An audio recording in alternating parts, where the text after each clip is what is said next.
Hey guys, Big Gun 81 here. Apologize for the poor camera work here and whatnot. Just running on a little bit of a time constraint to make this video for you. I want to go ahead and get this trigger installed in my AR before 3 gun starts this weekend, and just running out of time. So anyway, just want to show you guys this, and I know there's a little bit of glare and everything from the box, but it's a Velocity trigger. It's a 3-pound trigger pull, drop-in trigger for AR15.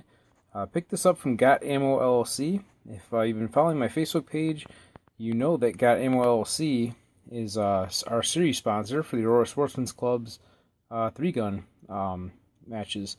So, as part of their sponsorship, they're actually supplying for prizes 4 of these triggers as part of their prize package. So I got a chance to check one of them out, and I said, hey, I'm going to buy one myself. So went ahead and did that, and here it is. So I'm going to go ahead and show you guys how easy it is to install one of these. So first things first, we got to remove the grip so we can take the safety selector out of the way so that you can actually drop the trigger in. And then we got to go ahead and remove our hammer and trigger pins and get our old standard trigger assembly taken out of our receiver. So I went ahead and I removed the screw for the grip, took the grip off. Just be aware, don't lose the spring for the detent. And there is also a detent pin sitting inside the receiver. Don't lose that as well, because that's what allows your safety selector to click basically into place. So next we're going to go ahead and remove the safety selector and just watch if we can, so you don't lose that pin. Okay, so you can see here I got the safety selector right there, and that's the little detent pin I was talking about that you don't want to lose. When you go to remove the safety selector, you do have to actually pull the hammer back like so in order to remove it. But just be aware that when you go to release it, keep your hand in front of the hammer so that it doesn't go slamming into the receiver and damaging the receiver up top here. So that's just something to keep as a note. Next, we're going to go ahead and push the 2 pins out, the trigger and the hammer pin over here. And then we're going to go ahead and install the trigger. You can see I got the original trigger pulled out. Got the trigger pins laying there. All I basically use is just a punch. Just be careful not to scratch your receiver, if you're worried about it, that is.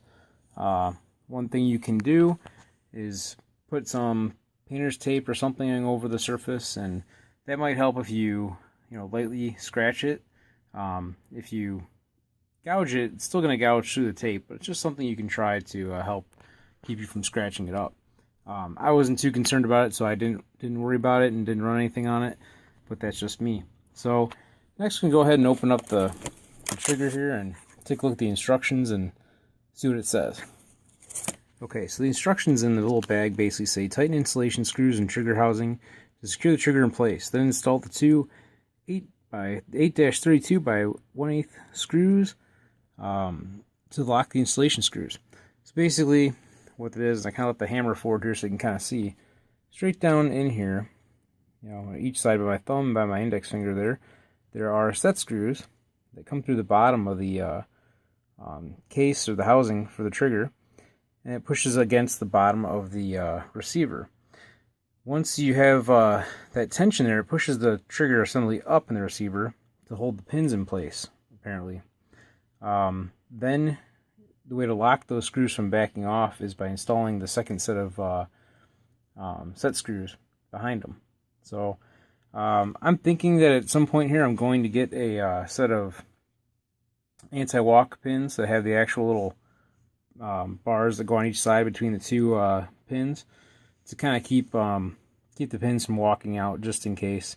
I've never really used this style of trigger yet, so we'll see how well it retains the pins and everything.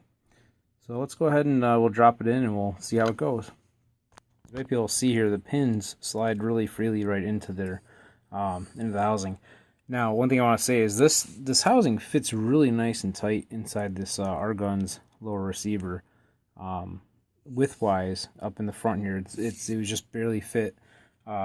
But that's not necessarily a bad thing. You want it to fit nice and snug and secure in place. So next I'm going to go ahead and I'm going to tighten up those 2 screws on the bottom on each side there and we'll see how it goes. So I got those two little screws tight. Then I went ahead and with the set screws that go behind them, I did put a very, very small, little tiny drop of Loctite on them.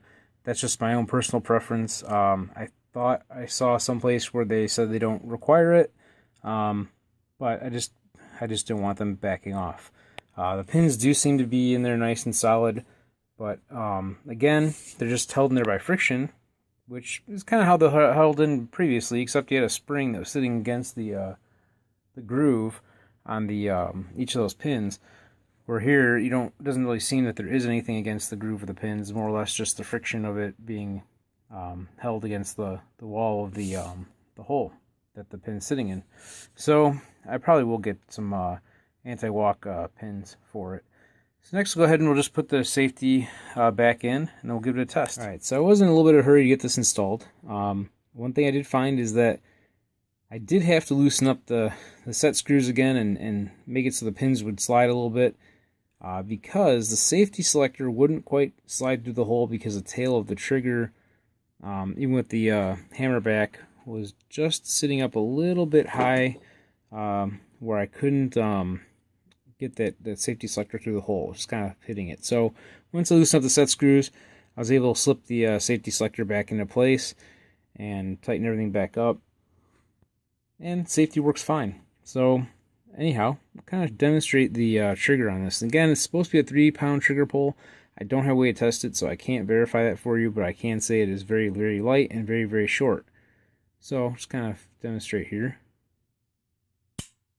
Just like that.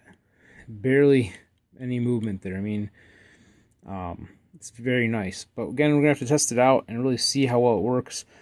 Once I can test fire it, I'm going to put the upper on it and test it myself now and make sure I'm not having issues with the reset and all that, and make sure the disconnector is working properly and all that kind of stuff. But I'm not going to video it because, again, I am kind of in a little bit of a hurry, so just doing this as a fast little video for you guys to show this trigger a little bit to you. Again, though, I will update you once I get to fire it and tell you how it goes.